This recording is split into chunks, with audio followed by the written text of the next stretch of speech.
एक भिखारी railway station पर रहता था। वह रोज ट्रेन में चढ़ता और एक स्टेशन से दूसरे स्टेशन तक जाता। रास्ते में वह ट्रेन में बैठे यात्रियों से भीख मांगता। कभी उसे पैसे मिलते, कभी नहीं मिलते। उसकी ज़िंदगी इसी तरह ट्रेन में इधर से उधर आते जाते और भीख मांगते गुजर रहा था। एक दिन वह रोज़ की तरह ट्रेन में चढ़ा और उसमें बैठे यात्रियों से भीख मांगने लगा। वह एक कंपार्टमेंट से दूसरे कंपार्टमेंट में घूम रहा था। तभी एक कंपार्टमेंट की कोने की सीट पर उसे सूट बूट पहना एक व्यक्ति बैठा दिखाई पड़ा। वह व्यक्ति काफ़ी अमीर लग रहा था। भिखारी ने सोचा कि इस मालदार आदमी से ज़्यादा भीख मिलने की गुंजाइश है। वह उसके पास पहुंचा और उससे पैसे मांगने लगा। सूट बूट पहने व्यक्ति ने उससे पैसे देने से इनकार कर दिया, लेकिन भिखारी डटा रहा और उसके पीछे पड़ गया। भिखारी की इस हरकत पर उस व्यक्ति को गुस्सा आ गया।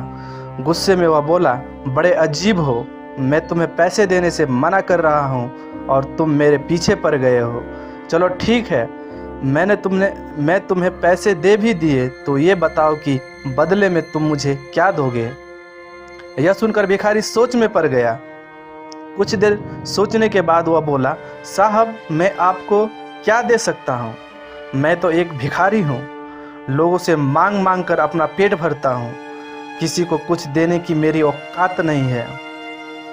जब किसी को कुछ दे नहीं सकते तो मांगा भी मत करो, सूट बूट पहने व्यक्ति ने भिखारी से कहा।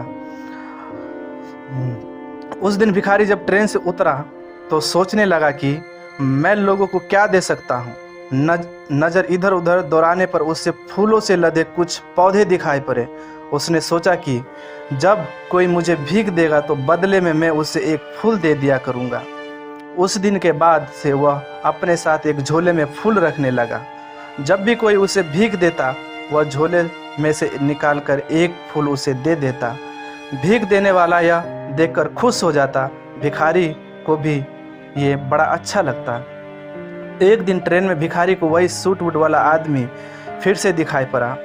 भिखारी उसके पास गया और बोला, साहब अब की बार मेरे पास आपको देने के लिए कुछ है, आप मुझे कुछ पैसे दे दो। उस व्यक्ति ने अपनी जेब से कुछ पैसे निकालकर उस भिखारी को दे दिए। बदले में भिखारी ने अपने झोले में से एक फूल निकालकर उसे दिया। वह व्यक्ति खुश हो गया और बोला, मुझे लगता है कि तुम व्यापार सीख गए हो, तुम्हें लेन देन का मतलब समझ आ गया है। जब तक किसी को कुछ दे नहीं सकते, लेना नहीं चाहिए, समझे।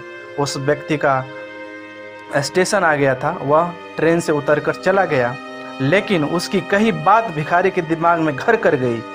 जब वह ट्रेन से उतरा तो प्लेटफॉर्म पर खड़े होकर जोर जोर से चिल्लाने लगा, मैं भिखारी नहीं हूँ, व्यापारी हूँ। अब मैं भी सूट बूट पहनकर घूमूंगा, मेरे पास भी ढेर सारे पैसे होंगे। लोगों ने उससे ऐसे चिल्लाते हुए देखा तो सोचा कि ये भिखारी पागल हो गया है। उस दिन के बाद से 6 महीने तक वह भिखारी न स्टेशन पर और न ही ट्रेन में नजर आया। 6 महीने बाद एक दिन ट्रेन में 2 सूट बूट पहने व्यक्ति मिले। एक व्यक्ति ने दूसरे व्यक्ति से कहा, आपने मुझे पहचाना?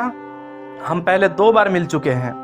नहीं तो मुझे ऐसा नहीं लगता, मेरे ख्याल से हम पहली बार मिल रहे हैं। दूसरे व्यक्ति ने उत्तर दिया, आपको शायद याद नहीं सर, मैं वही भिखारी हूँ जिससे पहली बार आपने सिखाया था कि लेन देन कितनी बड़ी बात होती है, और दूसरी बार सिखाया था कि मैं भिखारी नहीं व्यापारी भी बन सकता हूँ, बशर्ते अपनी सोच बड़ी कर लूँ। आज देखिए मैं एक व्यापारी बन गया हूँ। आपके बात मानकर शुरुआत में मैं फूल तोड़कर बेचने लगा। कुछ पैसे जमा हुए तो मैं फूल खरीद कर बेचने लगा। आज मेरा फूलों का बहुत बड़ा व्यापार है। सब कुछ आपकी सीख की बदौलत है। आपका बहुत बहुत धन्यवाद सर, मेरी ज़िंदगी बदलने के लिए। इससे क्या सीख मिलती है? जब तक हम अपनी सोच बड़ी नहीं करेंगे, ज़िंदगी एक ही दायरे पर चलती रहेगी। अपनी सोच बड़े करें, ज़िंदगी बदल जाएगी। हम हमेशा छोटी सी चादर में ही सिमटे रहते हैं और सोचते हैं कि हमारी पहुंच बस इतनी है, इससे आगे हम बढ़ ही नहीं सकते। अपनी चादर बड़ी करें और उसे फैलाए। जीवन में तरक्की आपका इंतज़ार कर रही है। बस ज़रूरत है बड़ी सोच के साथ कड़ी मेहनत की, सफलता आपके कदम में चूमने लगेगी। Thank you so much guys पूरी वीडियो देखने के लिए।